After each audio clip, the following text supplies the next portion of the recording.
बिस्मिल्लाहिर रहमानिर रहीम नहमदुहु व नसल्ली अला रसूलिहिल करीम अम्मा बाद अद-दर्सुत तासिउ वल अरबाउन उसुलुत तखरीज बा हादिस बेर करार 49तम दर्स।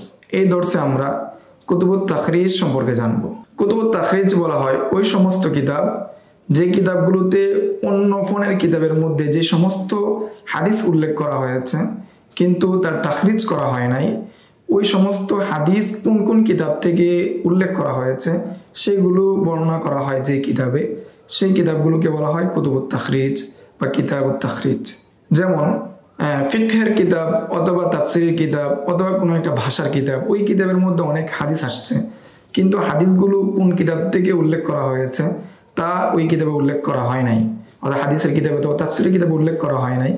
পরবর্তীতে কোনো মুসান্নিফ এই কিতাবের তাখরিজ লেখেন যে কিতাবের মধ্যে ওই কিতাবের হাদিসগুলো কোন কোন হাদিসের লেখক তাদের কিতাবে সন্নিবেশিত করেছেন সেটা স্বতন্ত্রভাবে উল্লেখ করেন। এই সম্পর্কে আলোচনা শুরুতেই অতিবাহিত হয়ে গিয়েছে বিস্তারিত, অর্থাৎ উসুলুত তাখরিজ ওয়া দিরাসাতুল আসানিদ কিতাবের শুরুতেই এই সম্পর্কে বিস্তারিত আলোচনা হয়েছে। তারপরে আমরা এখানে কিছু নির্দিষ্ট কয়েকটি কিতাব সম্পর্কে বলবো যাতে করে এই জায়গাটা পরিপূর্ণ হয়ে যায়।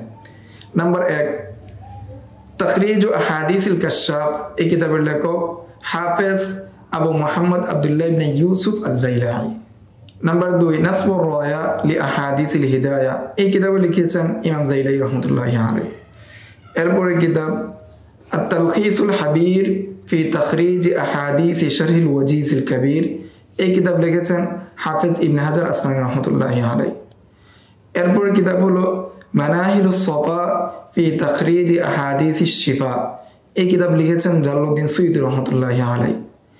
এরপরের কিতাব হলো ফালকুল ইসবাহ ফি তাখরিজ আহাদিসিস সিহা। এই কিতাব লিখেছেন জালালউদ্দিন সুয়ুতী রাহমাতুল্লাহি আলাইহি। এরপরের কিতাব হলো আল মুগনি আন হামলিল আসফার ফিল আসফার ফি তাখরিজ মা ফিল ইহয়া মিনাল আখবার। এই কিতাব লিখেছেন হাফেজ ইরাকি রাহমাতুল্লাহি আলাইহি। এই ছিল কুতুবুত তাখরিজ সম্পর্কে সংক্ষিপ্ত আলোচনা। আগামী দর্সে আমরা আশ-শুরুহুল হাদিসিয়া ওয়া তা'লিকাতু আলাইহা সম্পর্কে বিস্তারিত জানবো। আসসালামু আলাইকুম ওয়া রাহমাতুল্লাহ।